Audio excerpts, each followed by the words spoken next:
Beardo, quite a few talking points today. So let's talk about the start. And we're 2-0 down, barely with 10 minutes on the clock. What was going through your mind?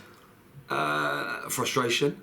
Myself and Jono looking at each other. As I say, 6 minutes gone and we're 2-0 down. If you give any team that kind of start, it's always going to be an uphill battle. I think regardless of who you play, obviously no disrespect to Faversham, but a bottom of the sort of table team, 2-0 start, 6 minutes, it's going to be hard work. For a derby game, did you expect maybe for the tempo to be a little bit more from our lads in the first half? Yeah, I mean, we've had a great warm-up, nothing's changed. We've done exactly the same like we do week in, week out.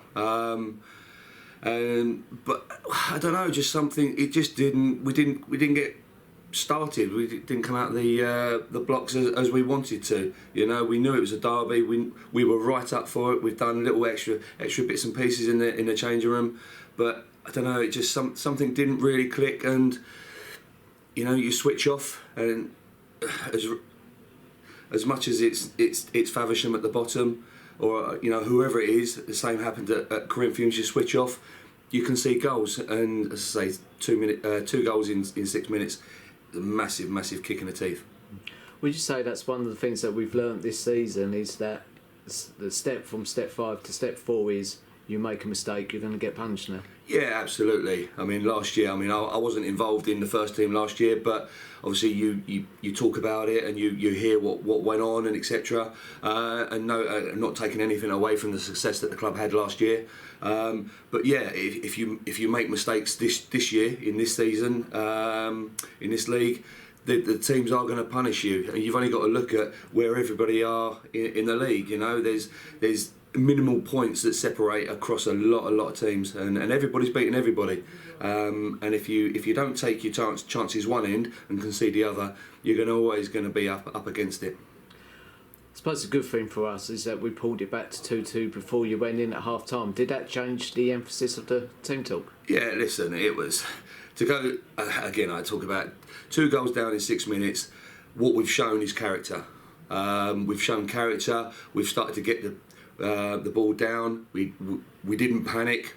We started to play a little bit, play to our strengths. We got 1 goal. We always knew that we were going to score, you know, and we do that. So, you know, the strength is we work on pattern during the week. We know what we want to do. We know what we want to get out of it, end product, etc. Balls in boxes, bodies in boxes. You're going to score goals. First 20 minutes we weren't at it. The first half was literally a game of 2 halves. And I thought, you know, coming in 2-0, yeah, job done. And I thought, we thought we could have gone on and actually pushed and got the result. I know we played the bottom 2 over the last 2 games, but yeah. I think what we've all got to remember probably is that when you're playing teams fighting for their lives, they're probably the harder games to play. Yeah, listen, I mean, Faversham, they're no mugs, you know. They've got a lot of good players, and you know, I do feel sorry for them because, you know, no disrespect to Faversham, but the pitch that they play on week in, week out doesn't help them. If I'm honest, I was a little bit worried about today's result or today's game. Those calibre of players come into play on our pitch. Like every team, they look at our pitch and think, yeah, we can go and play. So I was a little bit worried, but you know, I thought we prepared properly for it. But listen, we've come away, we haven't lost, still unbeaten in 7 games. 2 or 3 months ago, would we have possibly sort of crumbled even further after those 2 goals today? Yeah, probably. But you know what? We've galvanised. There's a spirit in the dressing room now that I haven't seen for a very long time, and the boys are just working together as a group, and it is so pleasing to see. So you look at the next 3 games. We've got Burgess Hill, and we owe them a game, that's for sure. And then we've got the top 2 in Chatham and Ramsgate. Looking forward to testing them games out? Yeah, obviously Burgess Hill, they came here, and again it was similar to today. You know, we gave them 3 early goals. To be honest, I thought Burgess Hill were probably one of the best teams we played this year.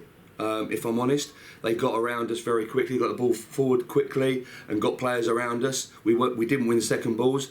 That's something we're doing a lot more of recently, and I think that's proven in our results. You know, our midfield are picking up second balls are a lot more, and you know, we're getting success off the back of that. And then in our transition from defence to attack, you know, we're now punishing teams, whereas at the beginning of the season we weren't doing that. So today's 16, the average age was 22 and a half, but you look on the bench, there was all 18-year-olds. I bet Ross was really happy having all his kids out on the Yeah, Ross, he was over the moon, I'll be honest. Well, we both are, obviously we're both involved. Bye. Both See you in, later. both involved in the under 18s and the 23s. You know, to see our bench today was fantastic. You know, it's pleasing to see, and that's just again bodes well for the future of the club. The youngsters that are coming through, and what's good to see is there's disappointment from those kids that when they don't get on, you know, they come and ask questions, and that's good. You know, they don't come in and expect to play, but they ask why I haven't got on and learn from that. And you know, we'll go again in the 18s and 23s games, and they'll learn from that, and then they'll come stronger in training with the first team and hopefully get their chance. I should mention actually, Wednesday night, the 23s have got a massive game, haven't they? Yeah, bested away. I think the way the league's kind of panned out at the moment, Erith Town have dropped off a little bit, and then I think it's still a long way to go. But between us and Bested, I think if they win their games in hand, it's a point behind. Every game's a big game. Regardless of whether you're playing 18s, 23s or first team, every game's a big game. We all want to win every game. We don't like losing.